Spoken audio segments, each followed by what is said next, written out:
Goeienaand, good evening, fellow South Africans and citizens of the world. And you know, this strange policy of making illegal cigarette sales illegal currently in South Africa reflects one harsh reality, and that it is a fickle way for Jacob Zuma's ex-wife, Dlamini Zuma, Nkosazana Dlamini Zuma, to show South Africa the power she has got over one Cyril Ramaphosa. Ramaphosa is a completely lame duck president. That's why things are looking so weird when he gets up on the stage and he gives a State of the Nation address and he says a nothing burger. He says nothing because he's no longer in charge. Dlamini Zuma is. And the whole idea of banning the legal sale of cigarettes is just to demonstrate who's actually running the shop. And it's clearly not Ramaphosa. Now, the beneficiary of this policy is the Zuma family, because Jacob Zuma's son, Edward Zuma, has a company, or an illicit company, that is selling millions of illicit, legal cigarettes throughout South Africa right now to people who are desperate to have a smoke. And they're being sold at hugely inflated prices. Dlamini Zuma is implicitly involved in this scam, and she runs the NCC. This is how devious ANC gangsters are. Now, the reality on the ground that I'm hearing is that lots of South Africans are so desperate for a cigarette that they're actually committing suicide because they can't get them.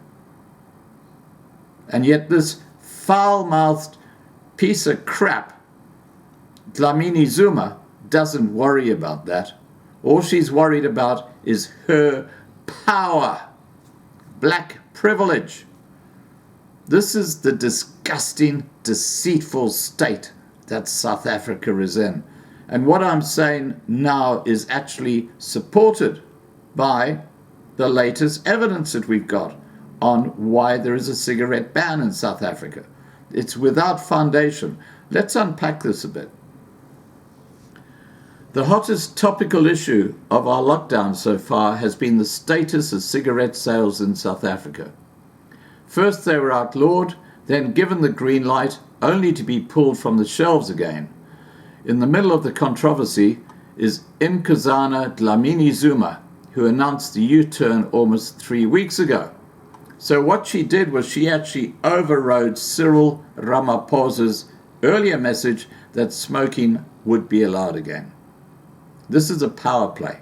It's a blatant, crappy power play.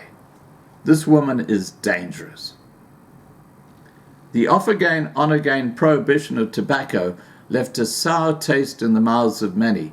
Millions of smokers felt pangs of injustice and have since turned to more illicit ways of securing their ciggies, to the benefit of her son-in-law.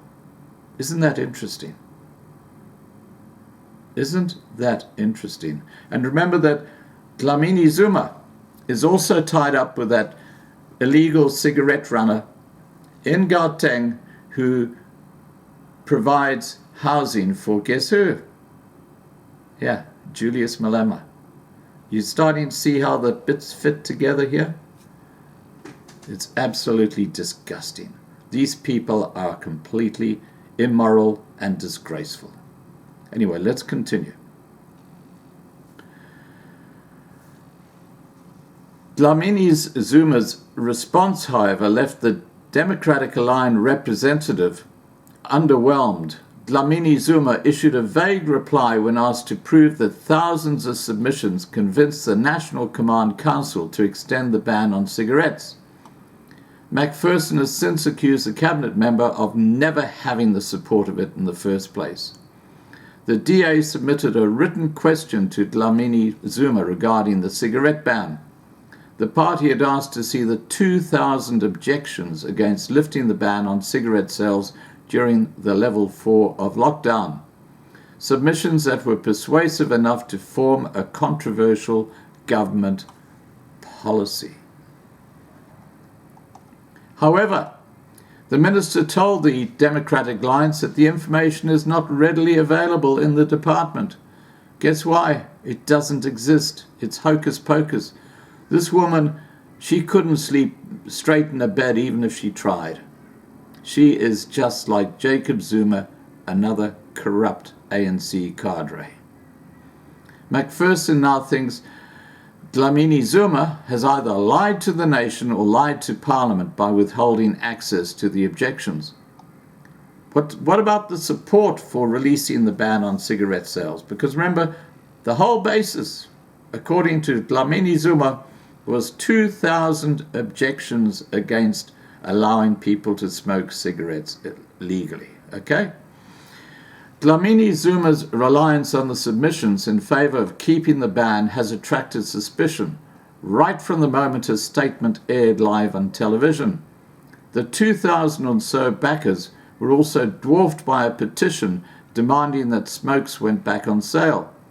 The viral campaign reached 500,000 signatures within a 48-hour period. Meanwhile, McPherson is standing by his grandiose conclusion. The information requested should have been at the minister's fingertips. This should be on the tip of her tongue. It should be her guiding light when making difficult decisions that not only influence South Africa's quality of life during the COVID-19 pandemic, but also their very survival. It shouldn't be gathering dust in the background. The one thing very apparent about the minister and quite a few of her colleagues are that they seem bloated on their newfound power and enjoy playing God over people's lives, trying to control every aspect of it. This should have been the easiest thing in the world for the minister to produce, the requested information. And that's a quote by Dean McPherson. Look, I've just got to say that, you've got to be an absolute goon if you don't see that what Dlamini Zuma is doing is a power play to demonstrate to the whole of South Africa that Cyril Ramaphosa is effectively no longer your president. It's been run by nefarious groups like Ace Magashula, David Mabuza, Dlamini Zuma, of course, and in the background, hovering in the background, if there's a fraction, or if the ANC splits, is Julius Malema. And I wouldn't be surprised to see some kind of new consortium being formed between Julius Malema and a new look ANC under this evil Dlamini Zuma woman, while the Ramaphosa faction are kind of pushed to the side and given the middle finger. Well, I have a message for Dlamini Zuma, and that is you can go and pog my horn. And very soon, thanks to Fee, I'll actually have the little badge back that was stolen when I moved. She's sending me a new one, and I'm going to be happily displaying that on the screen. Look, guys, those of you who are living in South Africa understand that you are victims of a callous power play taking place behind the scenes in the ANC. This is what this is all about. It's got nothing to do with fighting the coronavirus. It's a blatant demonstration of who's in charge. This evil, disgusting excuse of a woman. Nkosazana Dlamini Zuma. What a disgrace. You should disappear. Really, this is the sort of person who should be, dealt with. Anyway, please remember to subscribe to be kept informed. Ring the bell for the updates. Please like this video. Please share this video. And above all, please stay safe.